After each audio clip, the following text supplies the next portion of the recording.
similaridade, o Código Civil, o Código de Processo do Poder Judiciário, mas o certo é que nós tínhamos que ter a lei processual que foi estudada, o anteprojeto, a Tricom pagou, o doutor Juarez Freitas, um jurista, consultoria, né?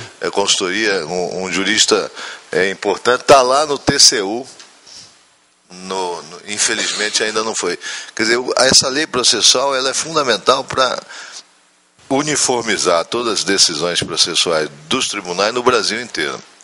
Agora, por bom senso, na minha opinião, respeitando a opinião do conselheiro substituto Luiz Henrique, nós temos que entender o seguinte: tem um tal de trânsito em julgado.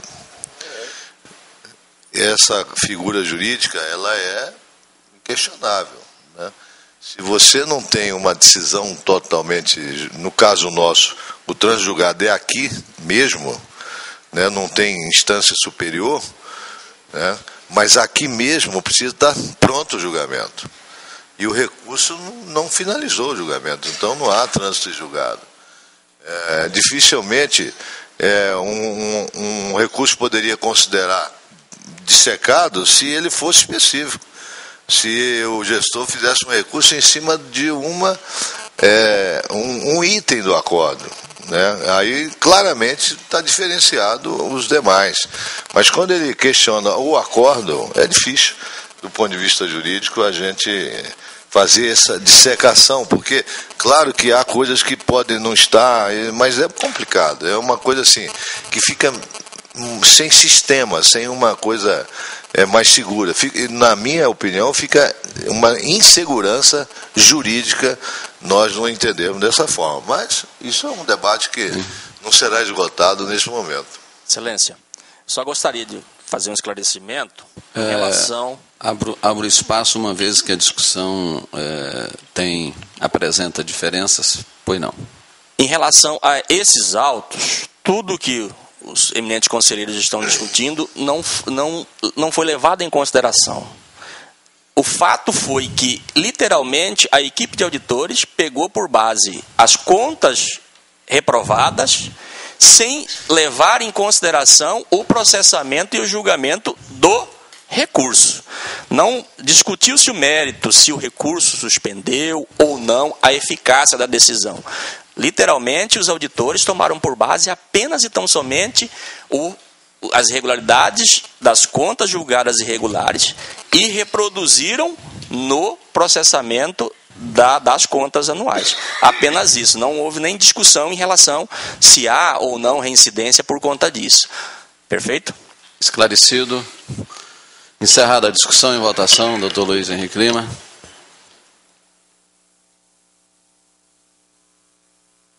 Somente um comentário ainda acerca do tema do efeito suspensivo do recurso.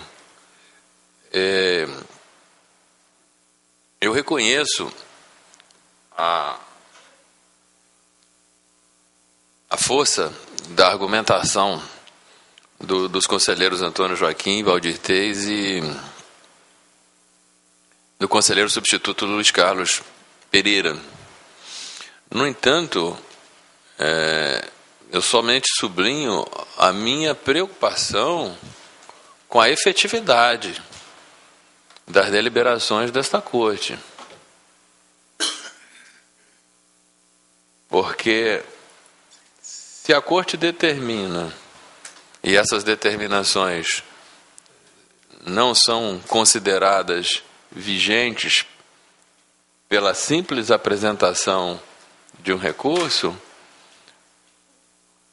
o gestor considera-se autorizado, entre aspas, a continuar as suas práticas indevidas até o julgamento final do recurso, sem incidir nos agravantes da reincidência. E isso me parece bastante preocupante do ponto de vista da efetividade das nossas deliberações. Agora, eu compreendo, senhor presidente, como disse o conselheiro Antônio Joaquim, que uma discussão tão profunda não pode se esgotar no âmago dessa votação e irá exigir uma reflexão maior por parte de todos os componentes da Casa, inclusive da minha parte, eu estou aberto a aprofundar essa argumentação e até rever a posição que estou adotando nesse debate inicial. Tendo em vista, senhor presidente, alguns argumentos apresentados pelo gestor, eu solicito que eu apresente o meu voto ao final da sessão, ainda na sessão de hoje, mas ao final, porque eu vou, como foi descaracterizada a reincidência em uma das irregularidades, eu vou ter que fazer uma pequena reformulação na conclusão. Eu solicito a Vossa Excelência essa deferência.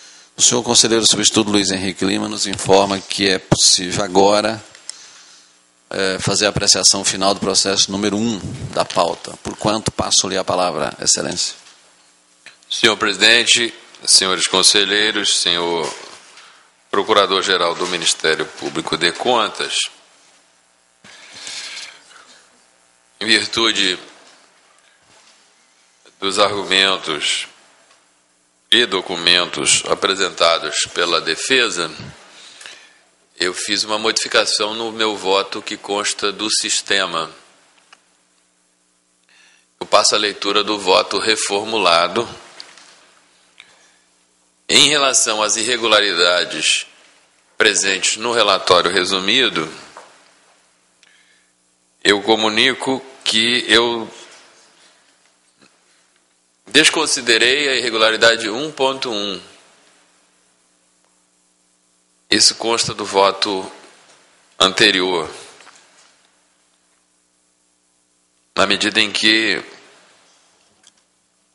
pareceu razoável o ressarcimento dessas despesas pelo presidente da Câmara, despesas com alimentação dos vereadores que se deslocaram de Jangada a Cuiabá, não havendo muito sentido em pagar uma diária inteira.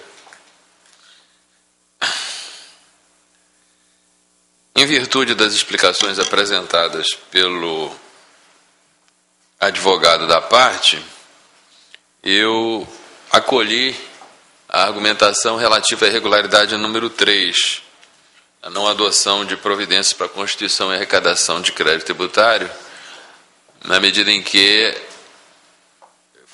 as providências foram adotadas assim que recebeu a comunicação por parte desta Corte. Com relação à irregularidade número 2, que é apontada como reincidente, de fato, ela não pode ser considerada reincidente na medida em que o acórdão que apreciou o recurso descaracterizou a irregularidade no exercício anterior. Então, não se trata mais de uma irregularidade reincidente. Ante o exposto, não acolho o parecer ministerial 3722 de 2011 da Lavra do Procurador de Contas Getúlio Velasco Moreira Filho e voto no sentido de 1. Julgar regulares com determinações as contas anuais da Câmara Municipal de Jangada relativas ao exercício de 2010, gestão do senhor Abílio Antunes da Costa Neto. E ainda, 2. Condenar o senhor Abílio Antunes da Costa Neto à restituição do valor correspondente a 21,02 UPF-CMT. Essa despesa com juros, inclusive, foi reconhecida e admitida pelo próprio advogado da defesa. 3. Aplicar ao senhor Abílio Antunes da Costa Neto multa no valor total correspondente a 93,10 UPF-CMT, em razão a.